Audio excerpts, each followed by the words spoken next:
Wallahi kò ní yẹ pẹ̀lú damage control tó ń ṣe. You are a very, very funny human being for you to think that we are so dumb that you are not going to turn everything on Iyabo again. Sholakbe, where was Iyabo when you went to go and carry Arijan baby mama? Shebere Ufada. Where was Iyabo? Ta ló rán ẹ kó lọ gbé family Arijan tó wá fi ń gba donation lórí social media torí pé bí ń pa ẹ́. Now, abẹ́ni lórí kò fẹ́ kán mú dà kọjá lórí orí o. Lọ̀rọ̀ ẹ bọ́rọ̀ ẹ̀ ṣe rí ni. Abẹ́ni lórí ẹ̀ kò fẹ́ kán mú dà kọjá lórí orí. You did something to somebody that prompts the person to do the same thing to you. You now came outside pẹ̀lú kàtá telling us that Iyabo Ojo ló rán Arijan inú camp kan pé wọ́n fẹ́ pa ẹ́ tẹ́lẹ̀ ni. Are you mad? Ṣó máa rò pé orí wọn ò pé lórí social media yìí ni àbí kí ló ń ṣe bèbí yìí náà? Ṣó wá okay? First thing first, you are caught. Láàrin family ẹ tó mu paraga tó mu gbogbo ẹ náà, paraga and ogogoro is one thing that Latin can relate to. Family runs in your family. Ọkọ ẹ náà mu ogogoro kiri ni. Láàrin àbúrò ẹ náà mu paraga kiri ni. You are being caught that olówó ojú àlà aláṣọ bòjì ó lè dùmọ̀tà tó jẹ́ trillionaire lórí social media. Why? The first trillionaire on social media. Your brother ló ń rùn pààyàn tó ń sunkún bí ọmọdé tẹ́bi ń pa tọ́ṣẹ̀ wá owó oúnjẹ fábùrú ẹ̀. Ṣọlá pé that somebody that came from you that used to claim to us that lórí social media yìí o kò sí nǹkan kan o ẹ̀yin náà sọ lọ́wọ́lọ́wọ́ o ṣàṣà lèèyàn tí ó mọ̀ yín o ẹ̀yin láyé ń gbà fún lọ́wọ́lọ́wọ́. Without you, nobody is anything. Kí ló wá dé tó jẹ́ pé inú family ẹ̀ bó o ṣe ní kọ́kọ́rọ́ ọ̀la tó kò rán inú family ẹ̀ kò wọnú family ẹ̀? Make it make sense. Nobody is saying you should, what's it called? You should give your brother money or anything, but at least you are supposed to fix him. Torí a máa rí ẹ lórí social media tó máa you did this, tó máa yẹn pé you did that to everybody. So what happened to your own family member? Ìwọ ló máa ń sọ pé o gánú ayé náà rí mi ní àwọn ò ní nǹkan kan. Báwo wá ní family ẹ ṣe ń rún pa? You are being caught. Àṣírí ẹ̀ tú pé ò lówó lọ́wọ́ ni.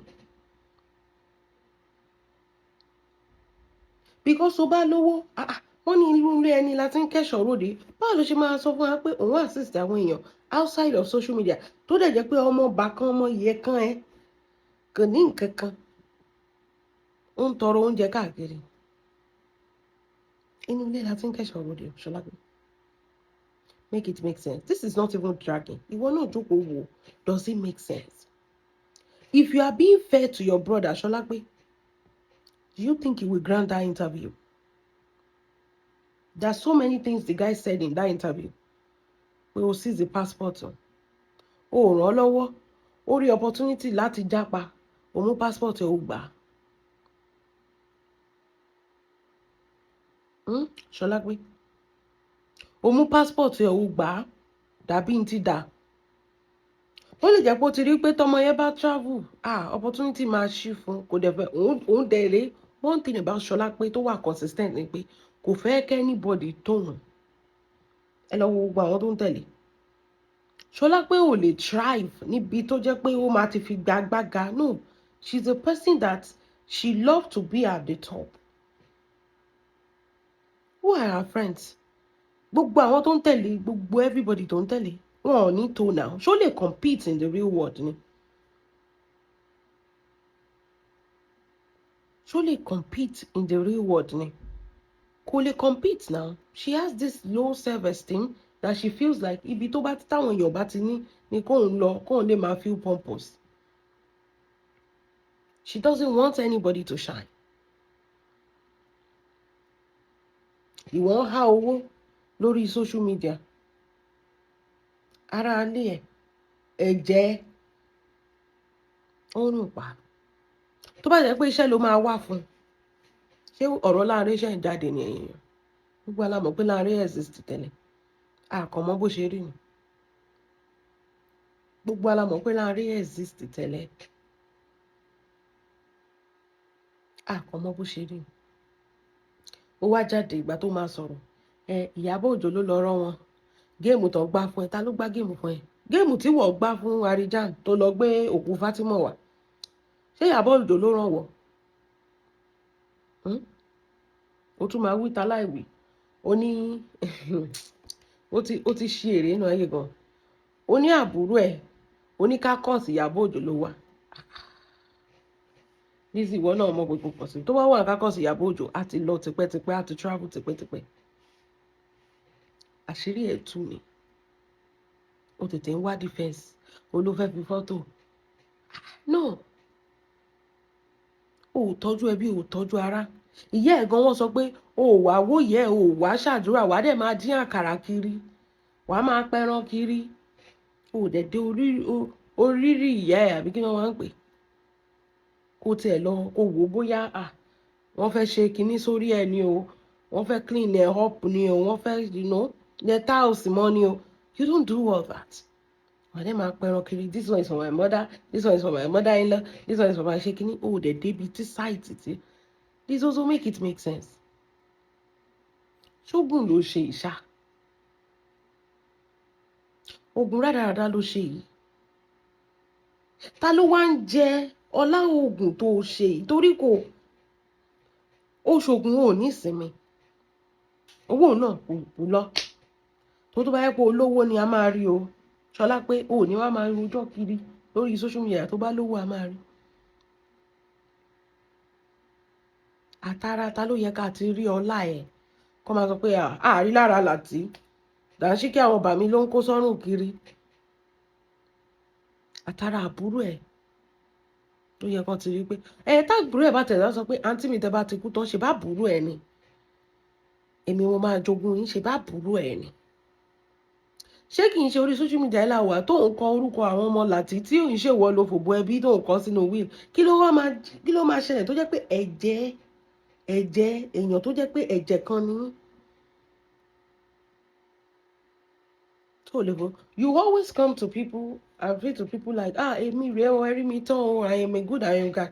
Inú ilé, you cannot be bad to your people, to your family member and be painting saints outside. Kò work. Inú ilé lèèyàn ti ń kẹ́ṣọ̀ ròde.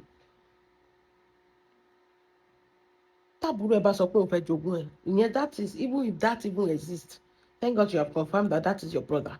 So ìyẹn tó bá tiẹ̀ wá exist ni, torí bó o ṣe wà ó ti parọ́ jù àti ẹ̀mọ́ ilé ìtọ́jú òtún. If your brother said àǹtí mi èmi mo máa lo kíní ìtẹ́bá ti lọ, bẹ́ẹ̀ ni ṣe bá burú ẹ̀ ni. Is that a big deal? Kì máa ń ṣaráàta. Ṣe bá burú ẹ̀ ni, ṣé o fẹ́ kó ṣáájú ẹ̀ kú ni? Ó ní iwájú ló máa ṣíwájú lọ náà. Ṣe bá burú ẹ̀ ni. Àbúrò ẹ̀ yọ̀ sí ẹ lọ́rùn nìyẹn náà. Kì í ṣàṣe kó bẹ́ẹ̀ gbé.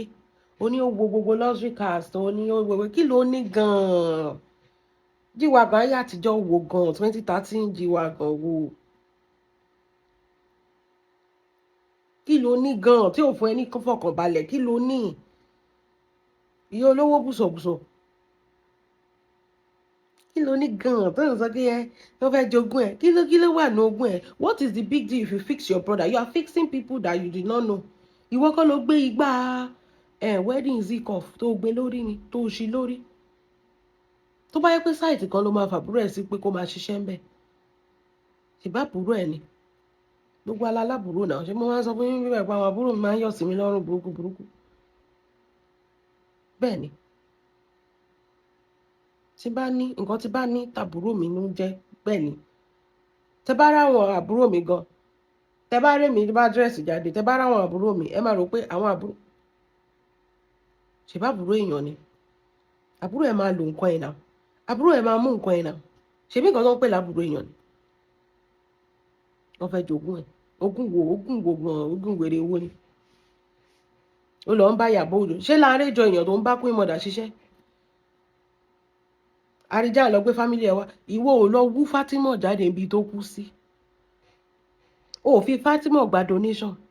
So Ìyábọ̀ Òjó ló rán ẹ kó lọ gbé ìyàwó Fatima, ìyàwó Àríjà wá kó wá fi gba donation lórí social media. Àbí kí ló ń wí gan-an? Ìgbà tó ń ṣe, ìgbà tí ṣinṣin jẹ légbò ẹ mọ̀, ìgbà tí légbò wá ń jẹ ṣinṣin sìn ló wá di wàhálà. Nǹkan tó ṣe fún yàn, you cannot even take what you dish. So now you are now changing everything, painting a narrative against the guy. Nǹkan kan ò gbọ́dọ̀ ṣe láàrin o. Àti aláṣọ bójì. Nǹkan kan ò gbọ́dọ̀ ṣe láàrin, ó di murder case sí ẹ lọ́rùn nìyẹn. O ò help ẹ. Ìwọ ló dẹ̀ ń jáde lórí social media tó máa ṣe bí ẹni pé kíní kan aṣọ tó wọ̀ yìí 50 billion náà ń tà. How much will you cost you kó gba ṣọ́ọ̀bù tó o bá tiẹ̀ lè fi láàrin sí sàkání gba ṣọ́ọ̀bù fún stock ẹ̀ ó yá ṣọ́ọ̀bù ẹ̀ ní mo ti fún ẹ ní ogún ti ẹ nìyẹn. Àti ọlọ́jà akú. What will it cost you láti gbé ṣọ́ọ̀bù kan fábúrò ẹ̀ pé ó yá àbúrò ó yá mo ti gba ṣọ́ọ̀bù mo ti kó lè sí torí ìwọ ló ń sọ fún wa lórí social media pé báàrí kẹ́ṣẹ̀ wà yẹn o lè já ṣọ́ọ̀bù méjì pọ̀ kó lóòdù bíráàsì fún kó máa tajà. So why is it hard for you to do that to your own blood brother? Ṣọlápé.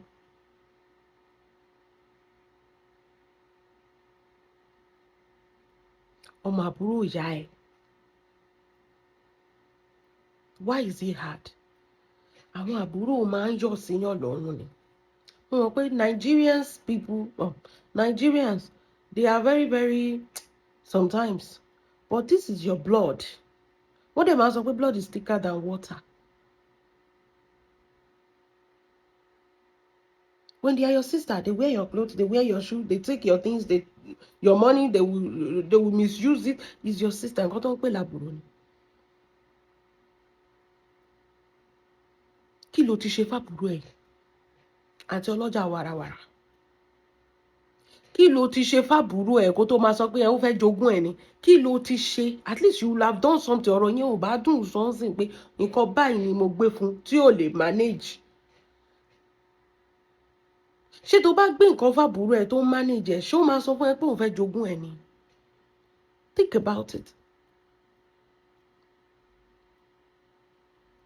Tó bá gbé nǹkan fábúrò ẹ̀ kó o ṣe ṣọ́ọ̀bù fún kí ló iṣẹ́ wo ló kọ́ ó sọ pé aluminium ló ń kọ́ kó bá ṣe kíní kó gbọ́pọ̀ kí ló need. Tó bá jẹ́rùn ọ̀run á ṣe é sọ lénìí pé ó rí pé ò rí nǹkan kan láti fi defend rẹ̀. Ọ̀rọ̀ á ṣe é sọ lénìí wípé ẹ wo nǹkan tí mo ṣe fún, mo máa gba ṣọ́ọ̀bù fún, mo máa sanwó rent bí ọdún 3, mo máa ṣe léè fún, mo máa stock shop, mo máa fún ní capital. Wípé ó jẹ gbogbo ẹ̀rún ni. You did not do anything. And you are here crying and screaming to us pé wọ́n fẹ́ jogún ẹ̀ kí ló ní? Ogún wèrè wo? Ogún tí ò fún ẹ ní ìsinmi. You are a failure, Ṣọlápé. You are a failure. You come to social media to come and fẹnu jẹ́ran sáwò fún wa.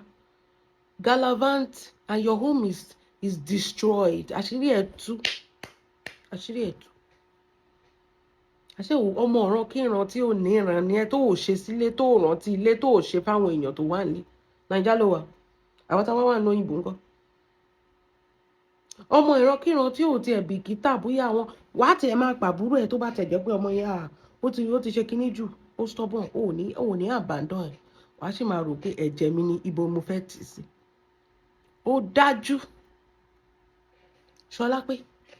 Ó dájú passport ọmọ ọlọ́mọ pẹ̀lú visa tó seize nǹkan ṣé ara kó fẹ́ jogún ẹ̀ nìyẹn kí ló dé tó seize nǹkan torí ò sọ̀rọ̀ débẹ̀ tó fi gbogbo nǹkan búra gbogbo ìpè tó ṣẹ́ orí ẹ̀ ló máa dàlẹ̀. When this guy saw the opportunity to leave Nigeria kí ló dé tó seize passport ẹ̀ tó jẹ́ kó lọ àti ọlọ́jà akú ọlọ́jà òkùnkùn content creation billionaire. Kí ló dé tó jẹ́ kó lọ? Kí ló dé tó ń dínà má burú ẹ̀? Kí ló dé tó empower ẹ̀? Ọ̀rọ̀ adùn sọ lé ní pé ẹ má dá lóhùn mo máa ti ṣe lé fún. O rí pé gbà tó gbé ọ̀rọ̀ Àríjà hàn. Àríjà sọ pé òun fara ẹ̀ ló kó ẹrú ẹ̀ tó lọ. Ọ̀rọ̀ ọdún sọ. ó lóun dẹ̀ sọ pé òun rẹ́dí àti gbé ọmọ padà wá sínú ilé ká wá ṣe DNA. wà búrò ẹ̀jẹ̀ ni ó lọ ó tiẹ̀ bójú wẹ̀yìn wo láàrin ó lọ ò bójú wẹ̀yìn bílóníà ó wá di èèyàn tó ń gbé àbúrò ẹ̀ wá sórí social media tó wá fi ń gba bára ayé ẹ̀ ti bàjẹ́ ṣọlá pé èho bílóníà wọ́n wá ń gbé àbúrò ẹ̀ wá sórí social media wọ́n fi ń gba donation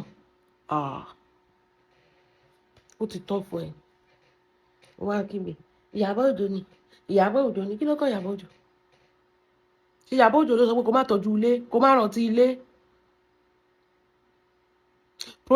prodigal son kó má rántí àwọn àbúrò ẹ̀ kó má rántí pé ẹni need help ó dẹ̀ ń ṣoore lórí social media iye mẹ́sàn-án thank you for this thank you for that àwọn èèyàn tiẹ̀ gangan òtá náà ń ṣoore sí wọn lè ṣoore sínú ilé.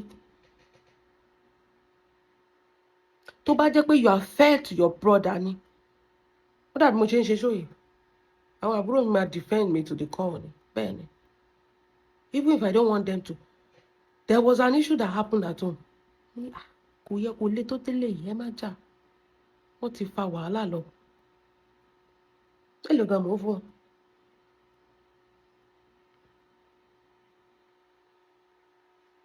tó bá jẹ́ pé o ṣe dáadáa o ṣe déédéé sábúrò ẹ̀ ni kò ní bá Arijan ṣe interview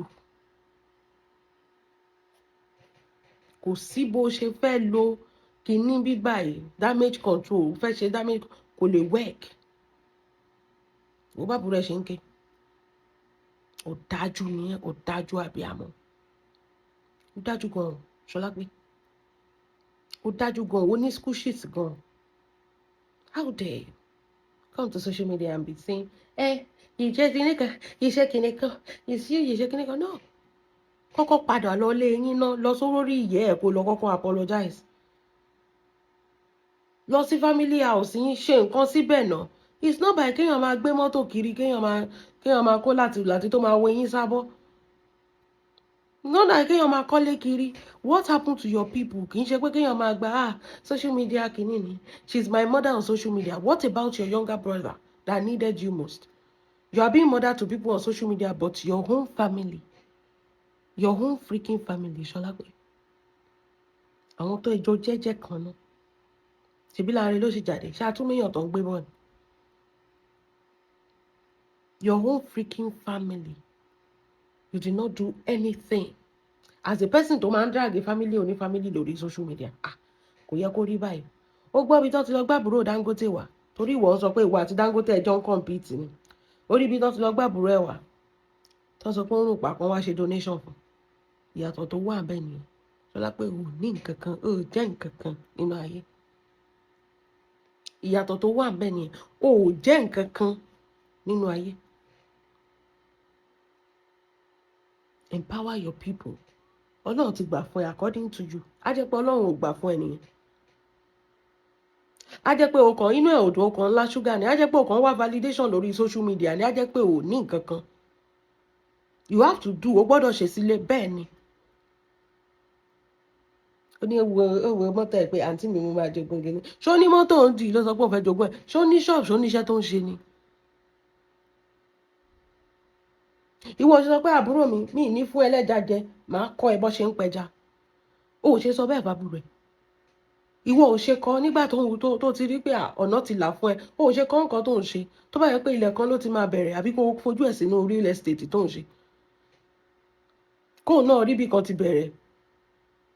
Ọ̀rọ̀ amádùn sọ lẹ́nu ẹ lẹ́nu. Níṣẹ́ wọn kígbe Ìyábọ̀ Òjó ni. Ìgbà tó lọ gbé ìyàwó Arijan wà náà Ìyábọ̀ Òjó ni ẹ̀. Ó ti forí gbálẹ̀ Ṣọlá pé. Bring it on. Ṣé orí àṣírí ẹ̀ tó tú yìí? Mo ní tí gbogbo 2026 ó máa fi ṣẹ̀sìn ni. Ó máa fi ṣe kí ni? Ó máa fi ṣẹ̀sìn. Ìkà. Arítẹni mọ̀ wí. Adàpáàdì bó tiẹ̀ mọ̀lẹ́. Ìkà. Ó burú gan o. Làtínà tó wá sọ́dọ̀ ẹ̀ etí la fi gbọ́ kálọ̀tì dé ní àárín kankan. Bọ̀dá Láti tó wá etí la fi ń gbọ́ kálọ̀tì. Bó ṣe wá ló ṣe lọ. wàá ti lò gbogbo wọn bẹ́ẹ̀, wàá ti lò ra wọn. You now make them useless. If you are really crushing it in life, it's the people that surround you, not máa mọ̀ pé àtàrà wọn náà ti máa mọ̀ wípé ẹ lọ wo àbúrò ẹ wo bó ṣe ń gbé mọ́tò kiri, ẹ wo mọ́tò tábúrò Lizzy ń lò, ẹ má compare o.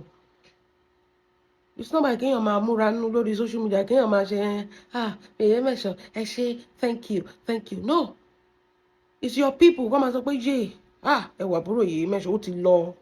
Kọ́ máa sọ pé from country to country ló ń lọ. Yìí mẹ́sàn tọ́jú àbúrò ẹ̀ ó tọ́jú ilé. Ọ̀rọ̀ adùn sọ lẹ́nu. Ọ̀rọ̀ adùn sọ lẹ́nu. Look at you. What a shame. Ó wá àtàmọ́ wọ́n ń ta gbogbo ẹ̀ papọ̀. Ìyábọ̀ Òjó ló rán Àríjàn kó lọ gbé àbúrò ẹ̀ wá. Ṣé Ìyábọ̀ Òjó ló rán ìwọ kó lọ gbé ìyàwó Àríjàn wá? Kó lọ gbé Fátímọ̀ wá? Òṣùwọ̀n tó bá fi wọ́n fẹ́ lómi iná ọ̀nà máa fi wọ́n fẹ́. Àríjàn gbé wa dé bẹ́ẹ̀. Bẹ́ẹ̀ ni ọ̀rá fọ ọ̀rá la wà Ṣọlá pé you go feel am as if you want to die but you no go die. Manage. Àti ìdè bẹ́ẹ̀. Wọ́n ṣe mẹ́yẹ bọ̀ lápò ní Ṣọlá pé. Sori, Àríjàn will be your last victim lórí social media.